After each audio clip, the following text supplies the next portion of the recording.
What would I do if I was getting into photography? Hi, I'm Matt Zeffi. I'm a video producer here at B&H, and I've been a photographer for the last 5 years, focusing on landscape and wildlife. My name is Maria Perez. I'm a content creator for the B&H YouTube channel, but I am also a portrait photographer for, I think, almost 10 years. Hi, I'm Matt Matkin. I'm a video producer here at B&H, and I've been a photographer for around 5 years. Understanding the exposure triangle is so important when you're just getting started, not just what it is, but also why each of these things are so important. So your aperture, shutter speed, and your ISO. And it's important to know how each of those affect your final image, because you don't want a fast-moving subject and wondering, why is my photo so blurry, because your shutter speed's too slow. So understanding why you actually have to have a faster shutter speed in those circumstances, and why an aperture will affect your depth of field so much, and the ISO, of course, is that final element to your images that you want to make sure to nail. So you should get to know your gear, specifically your camera and what all the dials and buttons do. Because when you're out in the field, say you're shooting a proposal and you need the light changes, you need to quickly change the shutter speed or the aperture. You want to instinctively do that without even looking, because those things happen in an instant and it's gone. So if you're then fumbling around with a dial, you've missed a moment, your couple's going to be annoyed. So just knowing where everything is, and the camera essentially becomes an extension of you, that's when you know that you're on a job and your camera won't hold you back. It'll just help you in that situation. I always recommend, when first starting out in photography, learn your camera menu. You want to be able to switch things on the fly, and you might be nervous on this shoot, or you might be meeting somebody for the first time. So it would be very rude and also inefficient to be fidgeting around with your camera, going through your camera menu, not sure how to change something. And that doesn't mean grabbing the manual that's a million pages from your box, even though you should always keep that to refer back to. But you can always just YouTube or Google your exact camera and exactly what you're looking for to shut off, like putting on silent shutter. There are so many YouTube creators that have made these videos for you to make your life easier. So I know you're so excited about photography. The last thing you're thinking about is hard drives. And I get it, because it's the less fun part about photography, but you want to make sure that you're actually keeping your photographs for years to come, and that's so important. So that's why you should definitely keep storage in the back of your mind at all times, making sure that you're not just making one backup, but 2 backups at the very least for all of your photography. Especially once you're fully doing it professionally and delivering for clients, you want to make sure that you're not losing any of your files. So photography is very broad. Like, we've got landscapes, portraits, you name it, street, whatever. So when you're finding your niche, when you're just starting out, try everything, and then one might really resonate with you. You might love going out and shooting bird photography, but that requires a ton of patience. Or you might love being in a studio setting where you can engage with your model. It's kind of like a working relationship there. So once you've found your niche, really dial in on that, and then just kind of run with that to the hills. Because then, for example, if you're a headshot photographer, you can become very successful and make a ton of money in that very quickly. As a portrait photographer, you might be looking for some clients. And what are clients looking for is what your style is, how you shoot, what your photography looks like, and why they should hire you. So I think finding a way to build that portfolio and how to do it cheaply is a good goal to have. There are great trade shows, workshops, places that have models and sets already built there for you to photograph them and have some professional images. And also maybe ask one of your friends or couples to pose for you so you can start building your portfolio. When you're just getting started and you don't really have that entire portfolio just yet, this is a perfect opportunity to jump into some spec work. This is where maybe you're trying to take photos that emulate a brand's style so that you could potentially work for that brand in the future. Or on the flip side, if you want to do weddings, you could take photography in the style of weddings. So all in all, trying to do spec work to develop your portfolio can really make all the difference. Finding your inspiration can be difficult. There's so many different ways, but that's a good thing. For example, I learned how to use my camera by watching videos on YouTube. Shout out to Peter McKinnon for that. But there's also other things like Instagram. There's so many things on there, whether it's reels, just finding inspiration of photographers of pictures that they've put on, or Pinterest. You've got so much educational stuff there, lighting techniques, different kind of photography and photographers sharing their work so you can be inspired to try and recreate, emulate it, or just use that as a reference when you're out on your next shoot.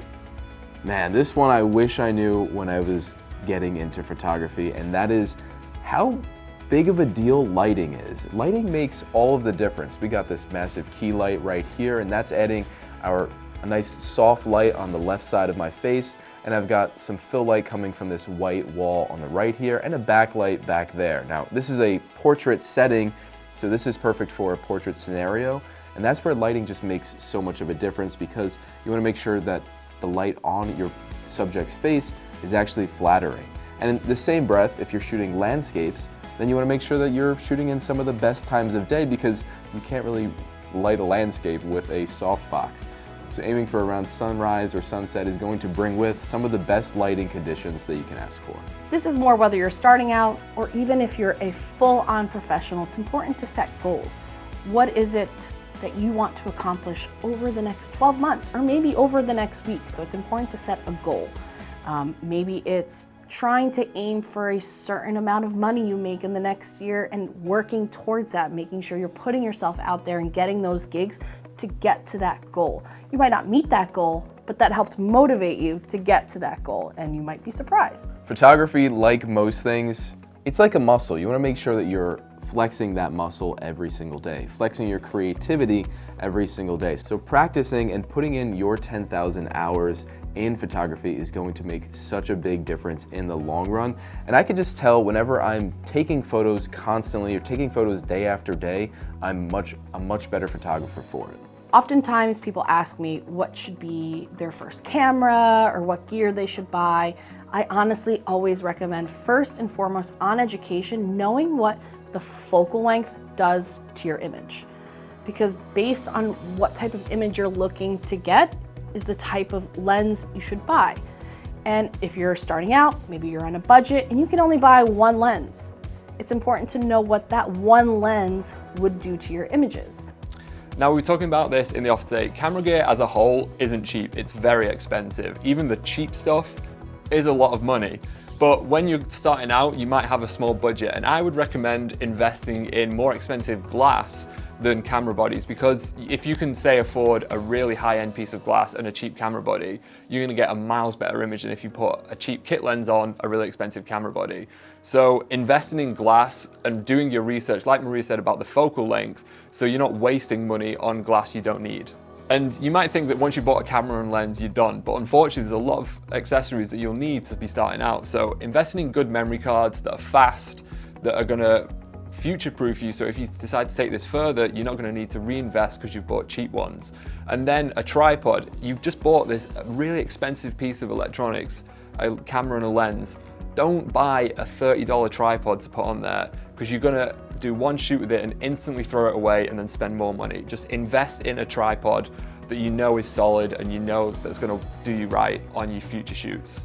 One major mistake that you want to avoid when you're just getting started has to be going into a shoot without checking that your sensor is clean enough. The last thing you want is to get home, you load your photos into Lightroom, and there's a speck of dust on every single image.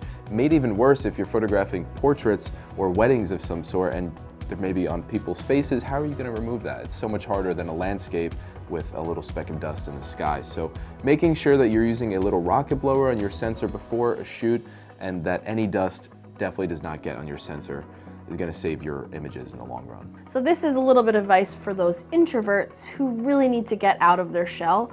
Message, DM, email, reach out to people that you would want to shadow. You would be surprised on how many people would be in total agreement of having you spend the day with them, and you will learn so much about photography, how to operate a business, how to speak to other people. Again, this is coming from a portrait side, but if you ask to shadow a wedding photographer, I'm sure just spending a couple hours with them would be weeks worth of information. And use the internet to find that community too. There's places like Reddit, there's places like Patreon, the B&H community tab, or even our social feeds so that you can talk to other creatives and other experts that you can just chat with, have conversations, questions. This is a good place to learn more about the skill that you're looking to learn more about. Editing and post-processing in general is such an important part of your photography. People seem to focus on it last, but I think it's just as important, and for that reason, learning about editing developing your style in post-processing is going to take your photography to the next level. Doesn't mean you want to over-edit your photos and throw generative fill and everything, but just learning the basics of editing is going to make a huge difference when you're just getting started. So I know Maria said if you're quite introverted, you maybe want to shadow someone, and that's great. But if you're kind of just think, I'll figure out on the spot, I'd say just accept any job that you get. I know one of my first jobs, I was vastly underqualified for it, but I just kept saying yes and figuring it out on the spot. And chances are, if it's for a company that doesn't have a designated photographer, they're not going to know what you're doing behind the camera. So as long as you get the results, no matter how finicky you get it, but you'll probably learn the most on those jobs because you've got no choice. You have to learn and get those results for your clients, otherwise you're not going to get paid. When you're just getting started in photography, recognize that you're at one of the most exciting parts of photography. Everything's kind of new to you, and that means you get to learn everything. That sounds like a lot of fun, and you get to develop your style. So be inspired, be patient, don't be afraid to ask questions, and don't compare yourself to folks that have been doing this for a decade. And remember, it's not that serious. You'll be impressed with yourself with how much you're going to learn so quickly. I mean, one of the very first shoots I've ever been on, somebody handed me a camera and told me to set my f-stop, and I looked at them like I was that meme with all the numbers and letters. I had no idea what an f-stop was, and that was, I don't know, 11 years ago. So you too can grow your skill in, under 10 years. And if you're starting out and you're just trying to find clients or something, don't be afraid to just cold call people. I got this job by cold calling, pestering my boss. I sent him a video that I'd done and I was just like, here's what I can do, do you like it? I've also got a bunch of clients doing that in the past, just sending them an email. And yeah, you're probably gonna get 100 no's, but that one yes could change your career basically. So just throw your name out there as much as possible. So whether you're landscape, wildlife, portrait, etc. photographer, we have so much education here on the B&H YouTube channel, on our social media vertical videos. You should go check those out. If you have any more questions, let us know in the comments down below, or you can live chat, video chat, call our experts in the B&H Superstore, or go visit them yourself in person in New York City. And let us know in the comments down below what advice you would have for folks just getting started in photography. We would love to see it. But in the meantime, I've been Matt, and thanks for watching. My name is Matt, and I'll see you next time. I'm Maria, and thanks for watching.